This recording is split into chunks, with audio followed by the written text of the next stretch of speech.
শীতের দুপুরে মিঠে রোদে পিঠ দিয়ে বসে আচার খেতে কার না ভালো লাগে।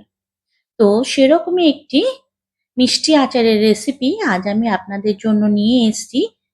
আর নিয়ে এসেছি কিছু টিপস অ্যান্ড ট্রিক্স যেটা মানলে আচারটা আপনারা 6 মাসও ফ্রিজের বাইরে রাখতে পারবেন।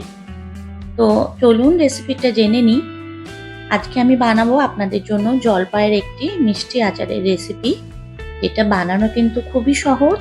আর কিছু টিপস অ্যান্ড ট্রিক্স মানলেই আপনারাও কিন্তু খুব সহজে এটা বানাবেন আর বাইরে রেখে দেবেন 6 মাস, কিন্তু কোনো কিছু খারাপ হবে না। তো দেখুন এখানে আমার 500 গ্রাম জলপাই আছে, যেটা খুব ভালো করে ধুয়ে নিয়ে গোটা ছাড়িয়ে আমি এরকম কাট করে নিচ্ছি, যাতে খুব ভালো মতন জলপাই গলে যায়। আর জলপাইয়ের গায়ে কিন্তু খুব নোংরা থাকে, একটু কষলে ভালো করে জলপাইটাকে ধুয়ে নেবেন। তো এগুলো সবকিছু কেটে নেওয়ার পর আমি এটাকে প্রেসার কুকারে 2-3টে সিটি দিয়ে নেব। বন্ধুরা চ্যানেলে নতুন হয়ে থাকলে অবশ্যই চ্যানেলটা সাবস্ক্রাইব করবেন, বেল আইকনটা প্রেস করে দেবেন আর লাইক কমেন্ট শেয়ার করে পাশে থাকার অনুরোধ রইল। তো দেখুন জলপাই প্রেসার কুকারে দিয়ে দিলাম, দেব একটু নুন আর জল দিয়ে প্রেসার কুকারে 3টে সিটি দিয়ে নামিয়ে রেখে দেবো। তার আগে কিছু মশলা আমি একটু শুকনো খোলায় ভেজে নিয়েছি শুকনো লঙ্কা, গোটা ধনে, গোটা জিরে, গোটা কালো সর্ষে আর পাঁচফোড়ন। সব কিছুকে শুকনো খোলায় ভেজে নেব। একটা মশলার সুন্দর গন্ধ বেরোলে নামিয়ে মশলাটাকে ঠান্ডা করে আমি একটুখানি গুঁড়ো করে নেব। খুব মিহি গুঁড়ো না করলেও চলবে, একটু দাঁড়া মানে দানা দানা পিষলেও কোনো অসুবিধা নেই। তো এবার জলপাই সেদ্ধ করে যাওয়ার পর ঠান্ডা হয়ে গেছে, ভালো করে আমি এই জলপাইটাকে চটকে নিচ্ছি। এইভাবে যদি জলপাইয়ের আচার বানান এর টেস্ট কিন্তু দ্বিগুণ হবে, এটুকু বলতে পারি। তো কড়াই গরম করে নিয়েছি, কড়াই কিন্তু খুব ভালোভাবে গরম হওয়া চাই। দিয়ে দিয়েছি সর্ষের তেল। খেয়াল রাখবেন সর্ষের তেল যেন হাই ফ্লেমে গরম হয়, মানে ধোঁয়া ওঠা তেল চাই, নাহলে কিন্তু সর্ষের তেল থেকে কাঁচা গন্ধ বেরোবে। এবার দিয়ে দিচ্ছি গোটা পাঁচফোড়ন।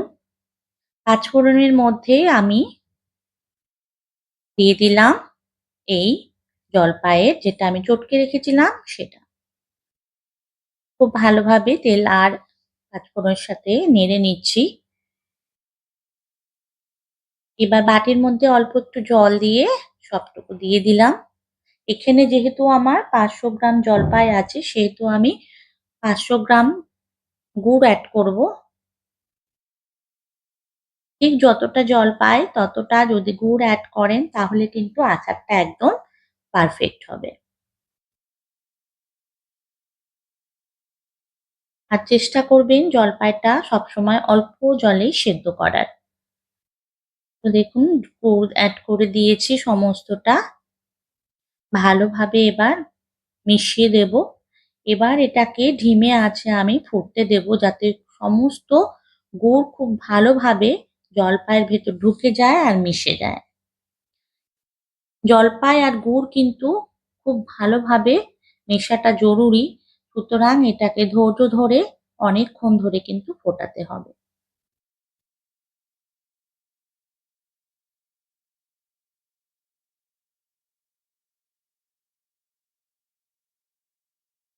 এবার এটা ফুটবে, ফুটে কিন্তু অনেক কমে আসবে।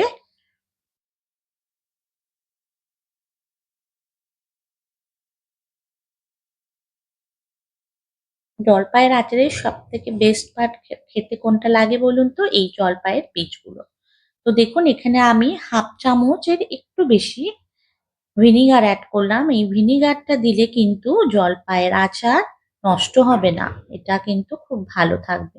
তো আপনারা ভিনিগারটা কিন্তু অবশ্যই দেবেন, তবে খুব বেশি কিন্তু দেবেন না।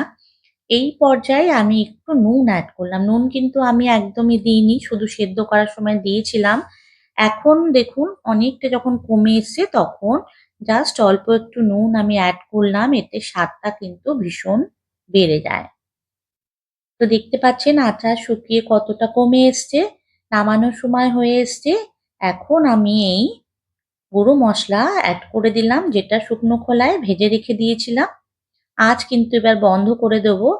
গুঁড়ো মশলা বা এই যে ভাজা মশলা যেটা রেডি করেছিলাম সেটা কিন্তু দিয়ে কখনো ফোটাবেন না, দিয়ে নামিয়ে ঢেকে রেখে দেবেন এভাবে মিশিয়ে দিয়ে। ঠান্ডা হলে তবে কাঁচের জারে বা সেরামিক্সের কোনো জারে ভরে দেবেন। আর আরেকটা বিষয় হচ্ছে আচার তোলার সময় কখনো ভেজা কিছু দিয়ে তুলতে নেই, মানে ভেজা চামচ যাই হোক। তো সবসময় শুকনো জিনিস দিয়ে আচারকে যদি আপনি তোলেন তাহলে কিন্তু অনেক দিন আচার খুব ভালো থাকবে। তো দেখুন আচারটা কত সুন্দর হয়েছে। আশা করি আপনারাও ঠিক এমনভাবে সুন্দর একটা জলপাইয়ের আচার এভাবে বানিয়ে নিতে পারবেন। তো বন্ধুরা, কেমন হলো রেসিপিটা অবশ্যই জানাবেন। আজ তাহলে এখানে রাখি। দেখা হবে নতুন কোনো রেসিপিতে। ততক্ষণ ভালো থাকবেন, সুস্থ থাকবেন।